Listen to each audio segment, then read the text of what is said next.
on that line, that precipice between childhood and adulthood, being like, screw it, I'm going to be an adult in this situation, and dance in a way that makes people that are actually adults extraordinarily uncomfortable. I don't know if you've ever seen it, but it's hard to watch. I would never want to be a chaperone at a dance, but if I ever have kids, I'm making sure that every single dance they go to is chaperoned. Never thought I'd be that guy, but I will be the person separating kids if I'm ever called to do that by some sort of PTA thing, being like, leave room for Jesus. That'll be me. Anyways, what's going on in the world, Funkhouser? Well, today's a good day for Patrick Schwarzenegger. It's his birthday today. Oh, yeah. Arnold Schwarzenegger's son, celebrating his birthday. His dad woke him up and said, surprise! And Patrick went, I've got another secret, brother? No, it's funny because he can't keep it in his pants. What else? Matt Damon is in talks to do another Bourne movie. Working title, The Bourne Desperation. Do you like the Bourne movies? Have you seen any of them? I have not. You have not? No. Look who I'm talking to. You haven't seen Star Wars. Funkhouser is the only person that can make me feel like I'm up on new movies and pop culture and stuff, because I watched a series of films that Matt Damon was in like 10 years ago. I feel like I'm on the cutting edge. Go ahead. Favorite the show and enjoy AD on the go. iHeartRadio presents AD.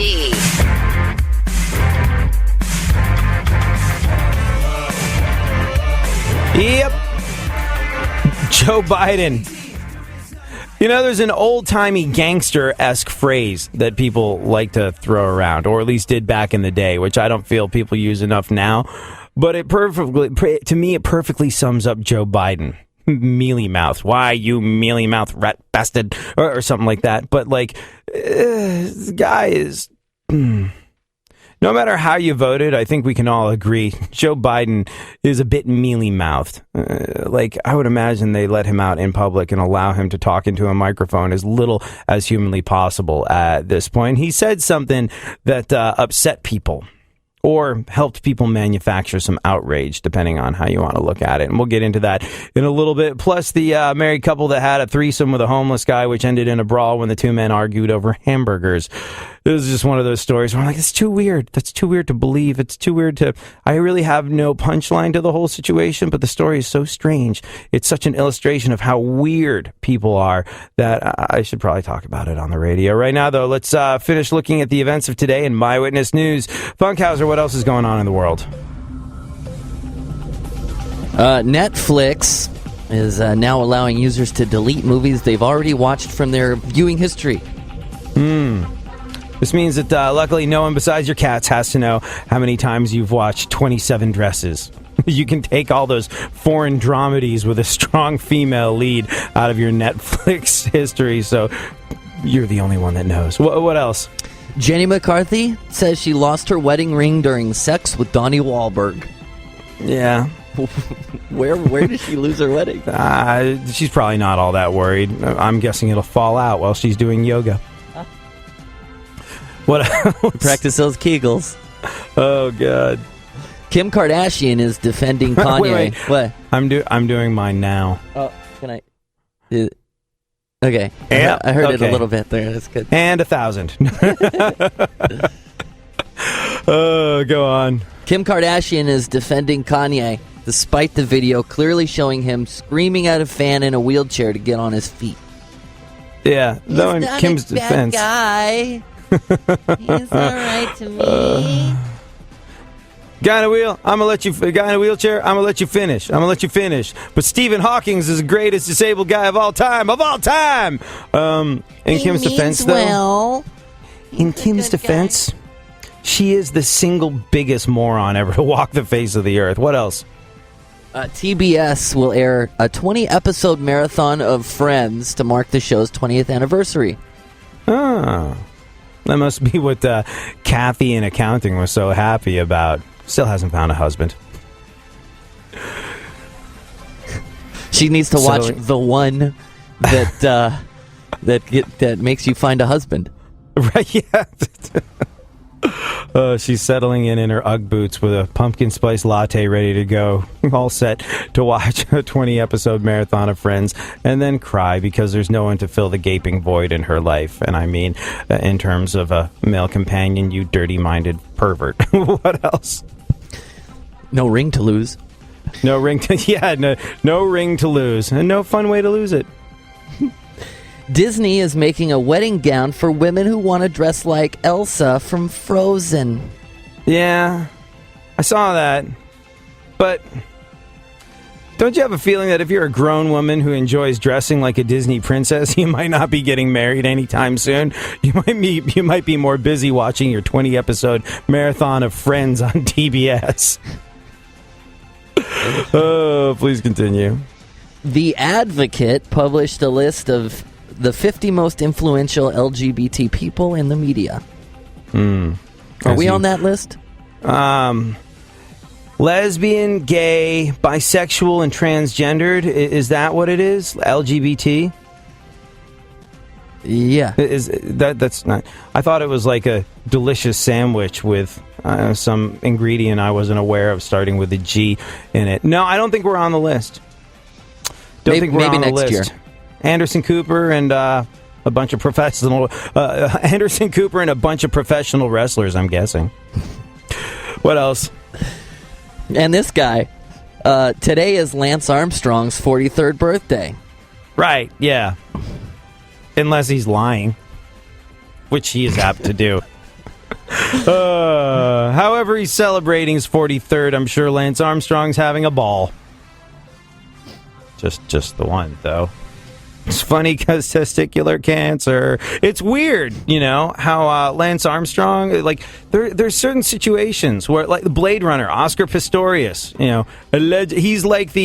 he is like the Blade running O.J. Simpson. Like, everybody knows he did it. Everyone knows he did it. And yet he walks free.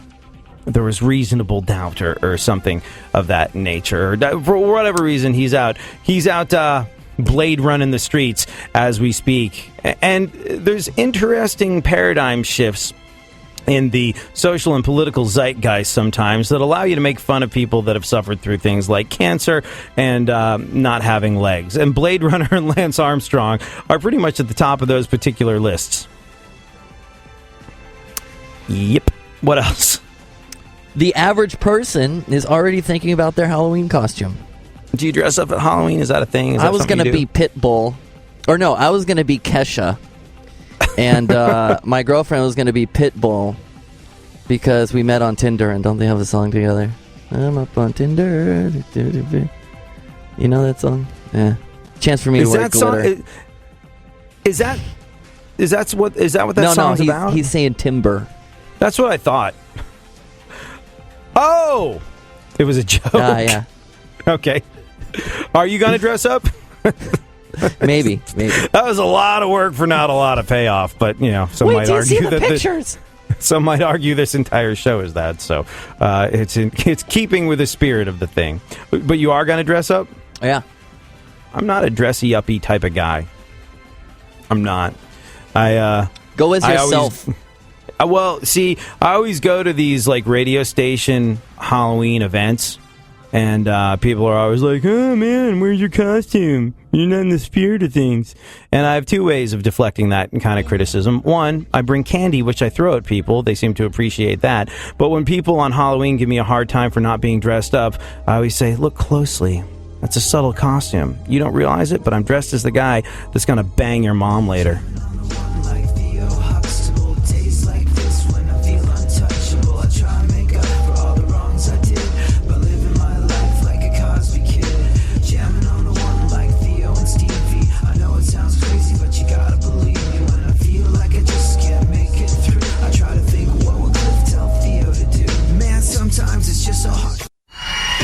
Delivering fascinating subjects, interesting talk, and boobs and fart jokes. AD on iHeartRadio. Yeah, oh, let's go. Talking that mess, better act like you know. Oh, let's go tonight. Walk away, punk, yeah, bitch. That's right, I know this. You're nothing but a punk, bitch. You're nothing but a punk, bitch. So walk away, yeah, yeah. In history, I don't know if you know this, but that venerable, well-read institution that is the New York Times was founded this week in 1851. Not too many people are aware of this because the story about it was printed in the New York Times. It's a liberal paper, though. It's a liberal paper. Like Rosie O'Donnell, it's done a lot of Bush bashing over the years. See what I did there? It's funny because the paper has a liberal bias and because so does Rosie O'Donnell. Yep. True story. Another true story is that having a threesome that ends with a soak in a hot tub, in theory, having a nice threesome that ends with a soak in the hot tub and some delicious hamburgers sounds like a fantastic night. It really does. If you're into that kind of thing. I'm sure Funkhouser has many great stories about how he, as a master of pork sortery, has kept multiple women entertained over a night. But like, I've never done the group thing. It just, for some reason, it's just not something that I think I'm ever going to wind up doing, and I'm okay with that. But from the outside looking in, if you're into that sort of thing, wait, I got to ask, Funkhouser, have you? Maybe. Okay. Yeah, I did. At this stage in the game, nothing surprises me. We should all bow down to Funkhouser's superior abilities to manufacture awesome situations in his life. Here's the thing, though. These things just happen to Funkhouser. I bet you didn't even have to try to make that happen. It just happened, right? It was just like, cool, I'll go with it. I'm going out on a limb and guessing that it almost involved no engineering on your part. Only me saying, wow, look at this. Yeah. Interesting. Good for you, Funkhouser. You're doing your thing, and we're all proud of you. Anyways, in theory, being like Funkhouser, having yourself a nice threesome that ends with a soak in the hot tub and some delicious burgers, it sounds like a fantastic night. Turns out, in reality, the grass is often greener on the other side of the fence. Things seem better from a distance.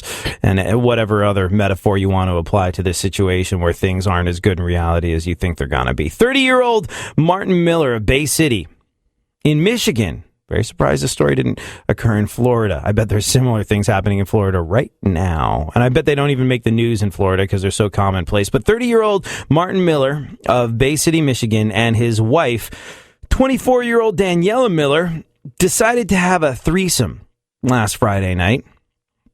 So, I don't know. I guess people that are into that sort of thing have different avenues to pursue an extraneous person to bring into their bedroom. There's probably websites and apps and, swinger societies and things of that nature. But this particular married couple had a more interesting way of getting that job done.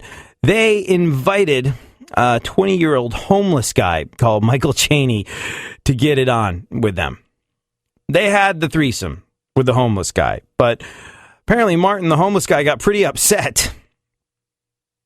Martin, the husband, got pretty upset. And this is what I hear is a problem with threesomes. Did, in your threesome experience, Funkhouser, did one person wind up feeling neglected at some point in the proceedings?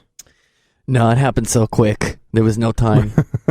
Okay. Well, I hear that someone during threesomes always invariably feels left out. In fact, Tommy Lee of Motley Crue, who really is a master of pork sortery and probably has a lot of experience with regard to this, has often talked about the fact that threesomes aren't that fun. You need at least 4 people. You need at least 3 extra chicks, and that way everybody's getting attention all the time. But most of us don't have the embarrassment of riches in the getting women ability that Tommy Lee has. So whatever the case may be, they wound up in this well-trodden territory of one person feeling left out. They had the threesome. Martin, the husband, got pretty upset when his wife and Michael, the homeless guy, had some one-on-one time with him on the sidelines. Michael, the homeless guy, could tell things were tense. So he offered to cook some hamburgers as a peace offering. So, Martin, the husband, and Daniela, the wife, sat in their hot tub. Michael, the homeless guy, brought them a spoonful of hamburger meat to taste test. We're not sure if it was cooked or not, but we do know that Martin angrily threw the meat into the hot tub. Michael, the homeless